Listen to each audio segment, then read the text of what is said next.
Kalau pada pagi hari ini kami boleh ada di sini, kalau kami boleh bersekutu bersama dengan saudara-saudara kami seiman di hadapan-Mu. Bukan dengan kekuatan kami kalau kami boleh menikmati firman-Mu sebentar ini. Bapa, kami rindu supaya Engkau berfirman di tengah-tengah kami. Kami sambut firman-Mu di dalam nama anak-Mu yang tunggal, Tuhan Yesus Kristus. Lindungi hamba-Mu ini Bapa yang akan menyampaikan firman-Mu, supaya hanya isi hati-Mu yang disampaikan. Dalam nama Tuhan Yesus kami berdoa. Sama-sama kita katakan, amin. Silakan duduk Bapak, Ibu, dan saudara-saudaraku sekalian.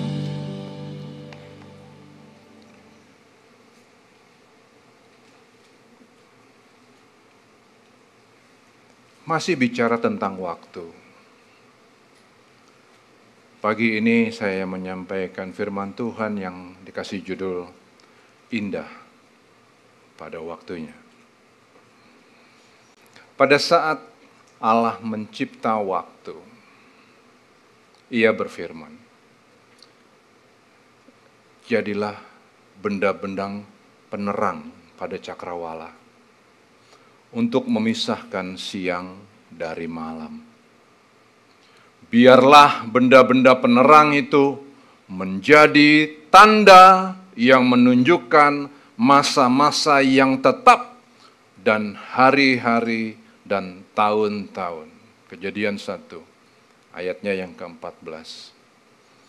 Sampai hari ini, semua yang hidup, yang sekarang bernafas ini, terjebak dalam waktu. Dalam pusaran waktu yang terus ngitung, waktu terus jalan. Kita diam, kita bergerak, kita bikin ini, kita tidak bikin itu. Waktu terus jalan. Terus, dan terus. Dalam pusaran waktu itu, kita tuh kejebak di dalam dunia setengah dimensi. Kita cuma tahu jalan ke depan. Itu pun kita nggak tahu panjang sebetulnya. Kita hanya menikmati, merasakan apa yang kita nikmati dan rasakan sekarang. Siapa yang tahu apa yang bakalan terjadi 5 menit lagi? Kita nggak tahu, kita kejebak dalam pusaran waktu itu.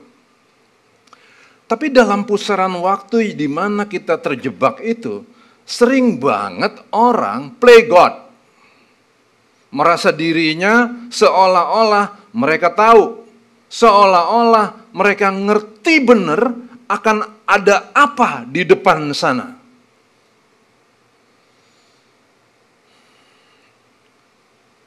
Play God, mereka bersikap seolah-olah mereka adalah Allah.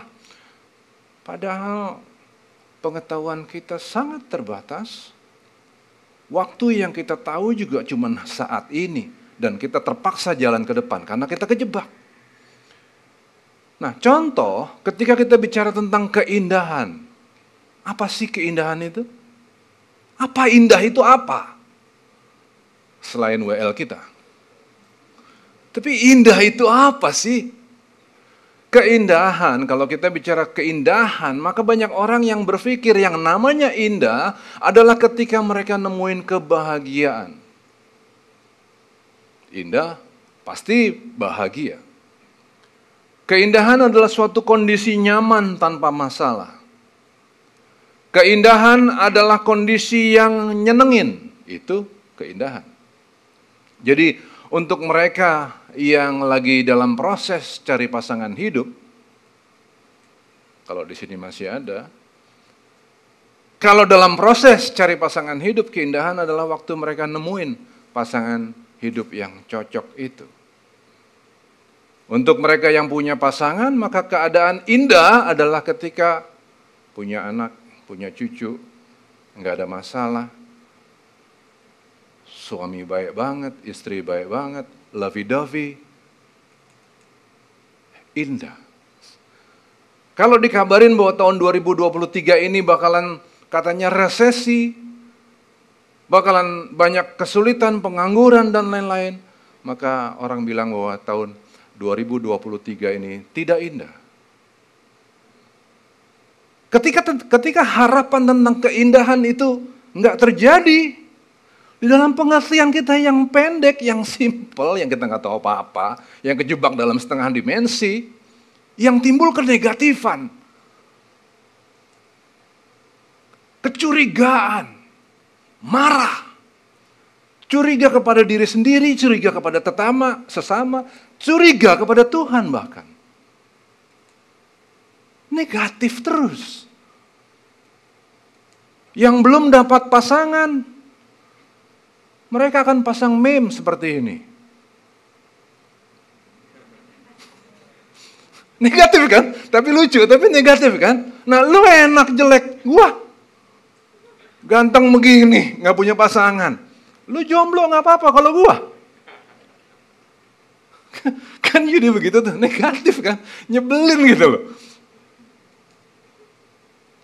Ayo, dalam keterbatasan kita ini mari kita belajar pagi ini supaya kita punya cara pandang ilahi tentang bagaimana sih atau apa sih keindahan itu. Keindahan adalah sikap hati.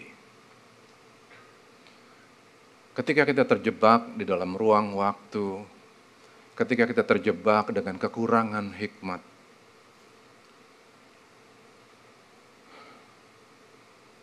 keindahan sesungguhnya adalah sikap hati. Kita punya Allah yang gak pernah terjebak di dalam ruang waktu. Kalau ruang waktu adalah perjalanan sepanjang tempat saya berdiri ini, dan mungkin posisi kita hari ini ada di sebelah sini, kita hanya bisa lihat ke depan.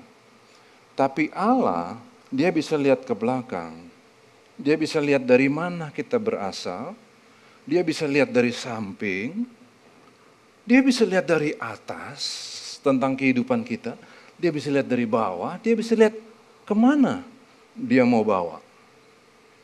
Tuhan gak kejebak di dalam waktu itu.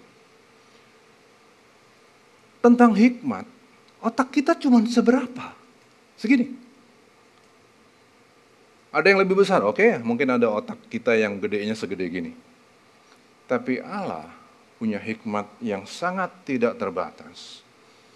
Di dalam hikmatnya itu dan dalam kemampuannya untuk memandang hidup kita dari segala arah, Dia katakan di dalam firman Tuhan, dikatakan begini, sebab aku mengetahui rancangan-rancangan apa yang ada padaku mengenai kamu. Demikianlah firman Tuhan, yaitu rancangan damai sejahtera dan bukan rancangan kecelakaan. Untuk memberikan kepada kamu, tolong kita rame-rame baca. Untuk memberikan kepada kamu, silakan, hari depan yang penuh harapan.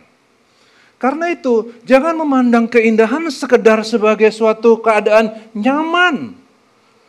Bebas dari masalah, gak ada penyakit, jerawat juga beres. Jerawat aja jadi masalah loh buat kita.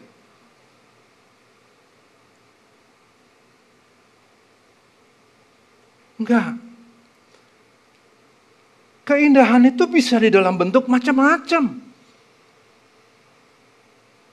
Dan kalau kita belajar dari tulisan pengkhotbah, kita akan lihat betapa mengagumkan cara berpikir pengkhotbah. Dia sama seperti kita, dia bukan hebat-hebat amat, enggak. Tapi cara pandangnya tulus banget. Dia enggak punya kecurigaan kepada Allah.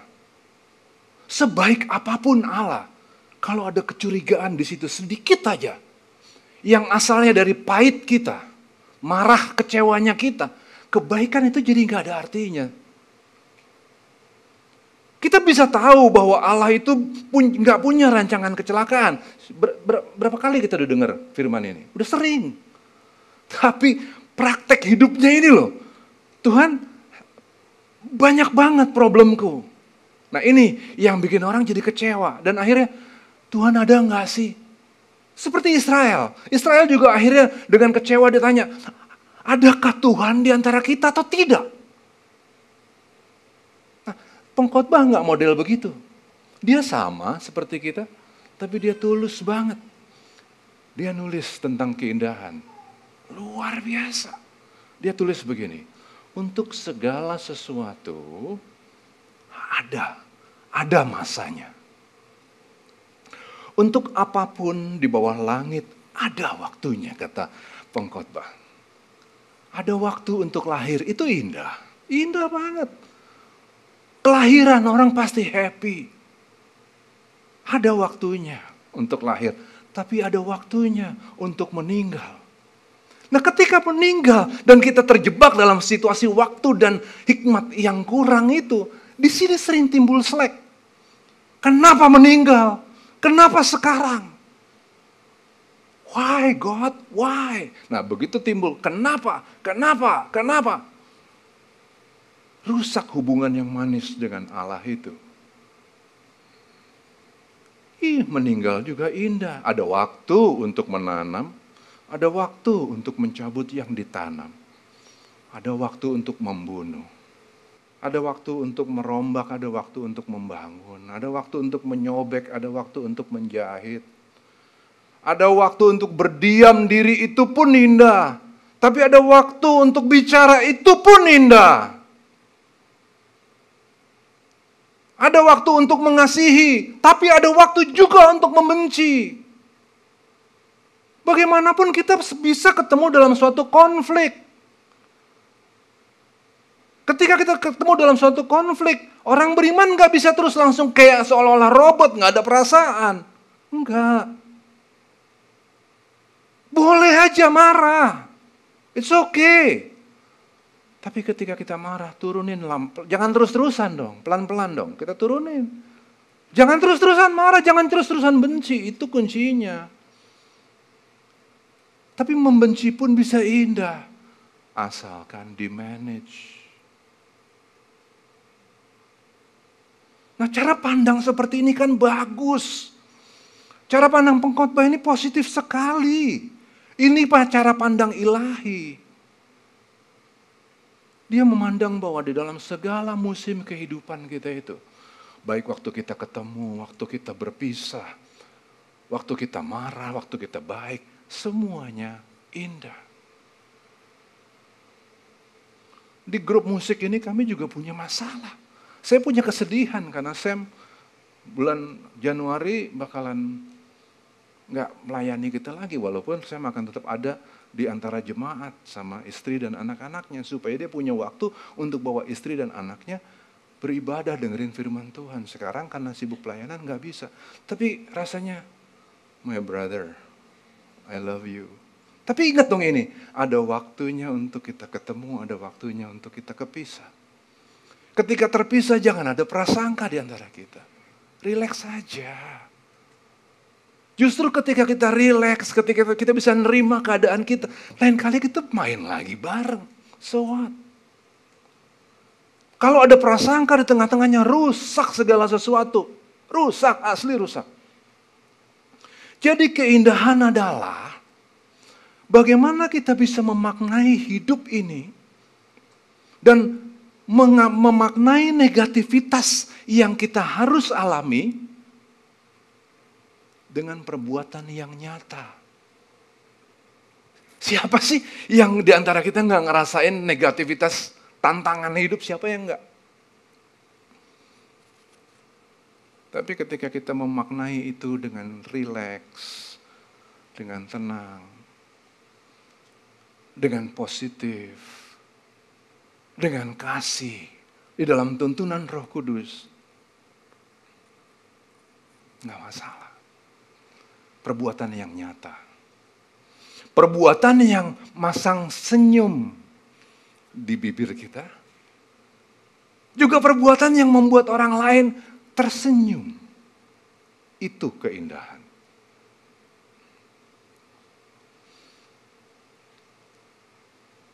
Jadi kalau kita udah tahu bahwa Allah gak punya rancangan yang buruk, maka sikap kita apa? Jangan curiga, gak usah khawatir, dan kemudian perbuatan yang nyata, yang membawa senyum di bibir kita, dan membawa senyum di bibir orang lain. Jangan kita cuman kepaku satu, seperti punya tunnel vision gitu dalam menghadapi hidup. Kalau cuma punya satu tunnel vision, cuma satu pikiran yang sempit begitu, kita bakalan patah kok. Ada orang yang terlalu seru sama upaya mencari jodoh. Anggapannya adalah karena perkawinan adalah lembaga yang dibuat sama Allah, maka semua manusia harus punya jodoh. Siapa bilang? Adam dan Hawa itu bukan karena mereka kepingin punya jodoh, itu adalah pelayanan mereka. Bukan karena mereka kepingin cari pasangan. Bagaimana kalau ternyata kita direncanakan Tuhan untuk melayani Dia dengan cara lain? Misalnya tidak menikah. Mau gimana kita? Yang pemuda-muda ya, yang jawab. Ya udah, nggak ada masalah. Bagaimana kalau saya sudah menikah, ternyata nggak punya anak? Ya udah, nggak masalah juga. Yang bikin kacau tuh kita disesuaikan sama standar dunia. Umur segini harus menikah. Nah, rese kita langsung tuh. Kalau udah menikah harus punya anak. Ini dia nih. Makin ruwet. Belum tentu. Kemudian kita yang nanya-nanya juga lagi untuk orang yang belum punya anak. Kapan punya anak? Orang udah stres. Masih kita tepok-tepok lagi. Kapan punya anak? Ayo dong. Setidaknya jemaat Lifehouse nggak usah ikut-ikutan yang begitu-begitu.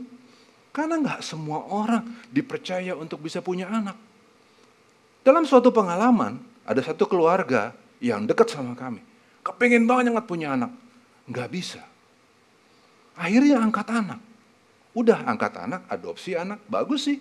Tapi mereka nggak punya ide di kepalanya bagaimana caranya membesarkan anak. Nah loh, jadilah anaknya ruwet. Yang begini kan nggak bisa selesai dengan berdoa. Mari kita berdoa saudara-saudara supaya anak ini jadi benar. Lah bapaknya nggak tahu gimana caranya ngerawat anak. You play God. Ayo real dong, yang real. Indah pada waktunya itu bukan berarti pasti punya suami, istri, pasti punya anak, cucu. No, bagaimana kalau ternyata nggak begitu? Itu pun indah. Jangan berusaha berfokus pada cari jodohnya. Berfokuslah pada pengembangan diri kita. Kembangin siapa kita. Kemampuan kita, intelektualitas kita, kemampuan kita bergaul, kemampuan kita untuk sensitif terhadap permasalahan orang lain, kemampuan kita untuk dipercaya, tingkatin kitanya. Jangan nyari jodohnya di uber-uber. Tingkatin siapa kita. Bagaimana caranya supaya kita nggak jadi judgmental, orang-orang yang dikit-dikit ngehakimin. Bukannya salah menghakimi, tapi jangan judgmental. Jangan kita menghakimi sebelum kita tahu masalah orang. Kalau kita judgmental banget orangnya, siapa yang mau percaya sama kita? Siapa yang mau datang ke kita, konsul sama kita? Orang bakalan dihajar sama dia. Kita nggak bisa jadi berkat buat orang lain. Nggak ada orang berani cerita masalahnya. Orang nggak berani cerita siapa dirinya dengan jujur. Nggak berani. Kenapa? Jahat. Ayo dong. Ada lagi orang yang jadi marah, jadi kecewa karena masalah dalam perkawinan. Masalah dalam perkawinan ini memang berat, bener. Cuman ada gak sih yang lebih berat daripada Hosea dalam perkawinannya? Ada satu nabi Tuhan namanya Hosea. Nabi Tuhan. Tiba-tiba kepada nabi Tuhan, itu Tuhan berkata, pergilah Hosea, kawinilah seorang perempuan. Apa? Hosea, ya Tuhan, kamu menikah. Oh, puji Tuhan. Kebetulan memang itu yang saya pikirin, ya dong. Ya, pergilah nikahilah seorang perempuan sundal dan peranakanlah anak-anak sundal. Wih, anak-anak di luar nikah. Karena negeri ini bersundal hebat dengan membelakangi Tuhan. Dan benar, nanti istrinya ini akan berselingkuh dan melahirkan anak-anak yang jelas-jelas bukan anak-anak Hosea. Hosea sempat marah, Hosea sempat mau ceraikan istrinya, tapi Tuhan katakan no. Rawat istrimu, rawat anak-anakmu. Aku mengizinkan semua itu terjadi supaya orang mengerti betapa sakitnya hatiku ketika umat pilihanku bersundal. Mereka datang kepada ilah-ilah lain, padahal aku yang membawa mereka keluar dari tanah Mesir, aku yang merawat mereka. Orang-orang ini cuma cari makan dan kenyamanan hidup. Marah aku. Kamu yang jadi duta besarku untuk nunjukin rasa sakit hatiku. Waduh. Wah. Sakit loh Hosea. Perkawinan itu gak gampang memang. Banyak problemnya. Tapi keindahan perkawinan itu adalah usaha nyata, perbuatan nyata di antara pasangan kita. Coba lihat kiri dan kananmu. Mana pasanganmu? Coba lihat. Adakah pujian, Pak, di sana? Di dalam perkawinan itu? Adakah pujian? Hai sayang. Ada nggak sih? Istri saya tuh kalau lagi di sebelah saya dia jawil-jawil. Minta dirangkul, saya rangkul. Kenapa nggak kita bikin itu di sini? Kita nyanyi nanti di akhir dari ibadah kita ini, kita nyanyi lagi nanti. Kita naikkan pujian, tapi saya kepengen lihat tangan-tangan yang megang sebelahnya. Lupain masalah di antara kita. Lupain, kita pegang tangan dulu. Bukan dengan kekuatanku. Nanti kita nyanyi lagu itu ya. Tapi pegang tangan. Sayang-sayanginlah dikit. Itu usaha nyata. Itu firman. Kalau nggak ada pujian di antara kita, nggak ada bercandanya. Kapan terakhir kali kita bercanda sama istri atau suami? Kapan? Yang ada kan cuma hitungan itu, beli gas kurang. Ayam habis. Begitu terus kan? Bagaimana kalau kita ngobrol, bercanda aja, bercanda. Kapan terakhir kita bercanda? Itu usaha yang nyata di dalam perkawinan. Bikin perkawinan kita jadi seru. Jadi nano-nano gitu loh. Seru. Bagaimana posisi anak dan orang tua? Siapa yang di tengah-tengah antara suami dan istri? Adakah anak di situ? Anak ditaruh di tempat yang paling tinggi, istri salah terus. Yang benar si anak. Itu anak kasihan, bukan anak lo yang kasihan, istri lo yang kasihan. Udah ditaruh di posisi yang benar belum? Posisi anak dalam Alkitab tuh, bapak, ibu, anak. Dibela nggak ibu di depan anak? Bang, udah dong bang, jangan bikin luka-luka ini kebuka dong bang. Nanti kita nyanyi aja, tapi saya mesti ngomong. Ini harus dibenerin. Bagaimana posisi istri, suami, dan mertuanya? Ini semua harus dikoreksi. Dikoreksi dalam kasih, dikasih waktu, dibicarain. Kalau nggak ada perbuatan yang nyata, bagaimana bisa indah? Jadi keindahan dalam perkawinan adalah usaha kita untuk melukis senyum di setiap anggota rumah tangga kita kan. Senyum di bibir anak, senyum di suami, istri, menantu, mertua. Bagaimana kalau hidup terus-menerus dalam kesulitan? Ini pun bisa bikin orang jadi marah dan ngerasa tidak ada keindahan di hidup ini. Ya jelas saja, memang kesulitannya nggak selesai-selesai kok. Nggak kira-kira selesainya. Nggak kira-kira persoalannya nggak berhenti-berhenti. Ada yang lebih sakit dari Yehezkiel nggak sih? Yehezkiel, nabi Tuhan. Tuhan bilang, Yehezkiel, anakku. Ya Tuhan, tidurlah kamu. Oh puji Tuhan, asik banget suruh tidur. Gak ada masalah dong, suruh tidur. Tapi ingat, 390 hari kamu harus tidur ngadep ke kiri. Gak boleh bangun-bangun. 390 hari, 1 tahun lebih ngadep ke kiri doang. Gak frozen shoulder, bagus tuh orang. Pinggangnya keceklek. 390 hari, dia hitungin.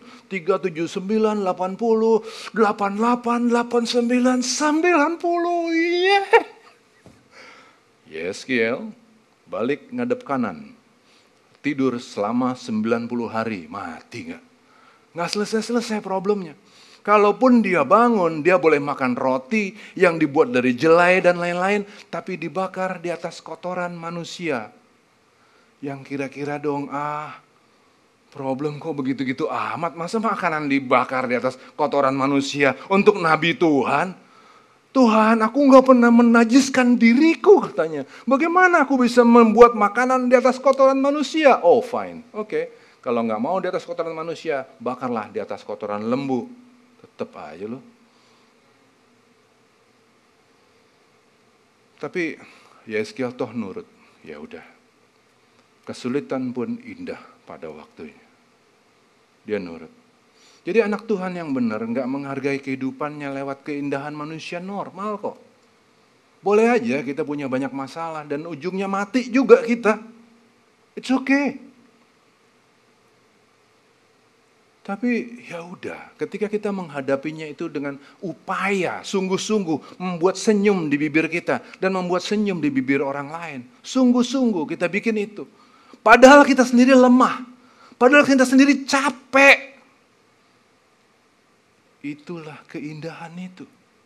Jadi gak pantas kalau orang bilang gini. Gak ada usahanya nih orang. Sekolah, gak sekolah. Tuh dia bilang, nanti semuanya indah pada waktunya. Rame-rame kita gampar orang kayak gitu. Rumah tangga kita, sekarang sih memang hancur-hancuran. Tapi dia akan indah pada waktunya. Cuma lu gak ngapa-ngapain. Kita gampar juga orang-orang kayak gitu. Gak bisa. Ekonomi kita akan indah pada waktunya. Cuma lu gak ngelamar. Gak kerja, gak ngapa-ngapain. Indah pada waktunya. Bagaimana? Itu bahasa Ibrani itu. Bagaimana? Ngaco banget itu. Gak bisa. Indah pada waktunya tuh upaya. Dan pada akhirnya Tuhan akan kasih tuntunan kepada kita. Di dalam Roh Kudusnya. Supaya kita tahu jalannya yang benar. Nah, habis ini kita akan lihat satu tantangan dari seorang bapak. Bapak ini punya anak. Anaknya cerebral palsy. Gini kalau ngomong gini. Nggak bisa ngapa-ngapain, cuma ngiler anaknya. Tapi si bapak, bayangin nggak sih punya anak seperti itu? Bapak ini terus jagain anaknya. Dia rawat terus. Sampai anaknya selesai kuliah, dia tetap jaga. Waktu selesai kuliah, anaknya kepengen lomba lari maraton. Tapi capek nggak sih? Dia kepengen lomba lari maraton. Dijagain sama si bapaknya. Dijagain terus. Dan bapak itu taruh senyum di bibir anaknya. Kita lihat yuk. Ini kan gambarin hidup kita kan.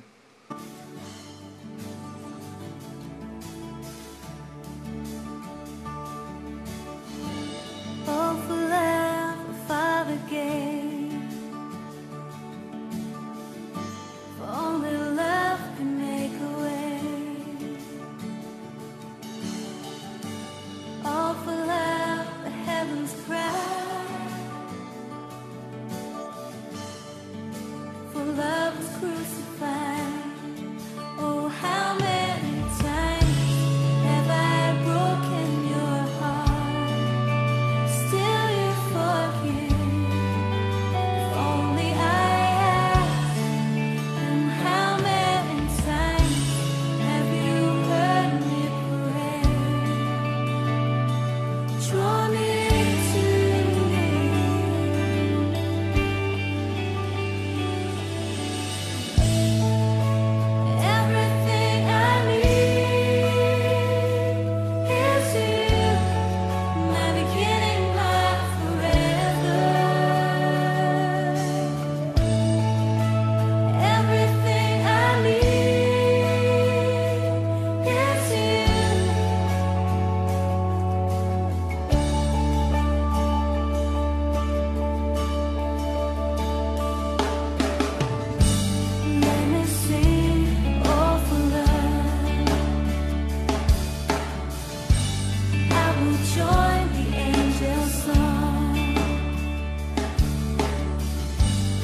Video ini ngegambarin banyak hal buat saya.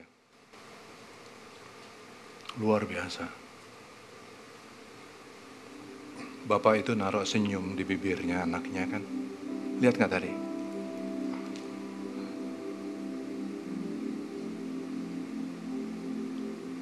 Sementara dia sendiri kecapean.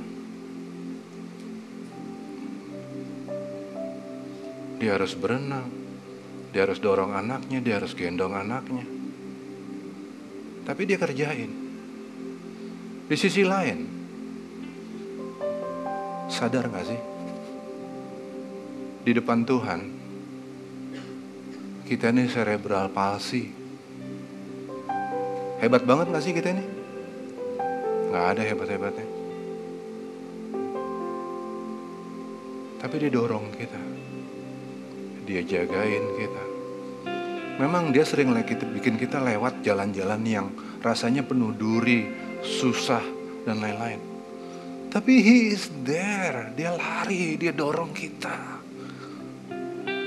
All you have to do, semua yang kita harus kerjain adalah senyum kali, orang kita lagi didorong. Cemberut aja yang ada. Tapi Tuhan, ada aja sih ngomelnya. Senyum kali. Ketika kita senyum dalam kondisi yang berat, kita akan jadi contoh buat banyak orang.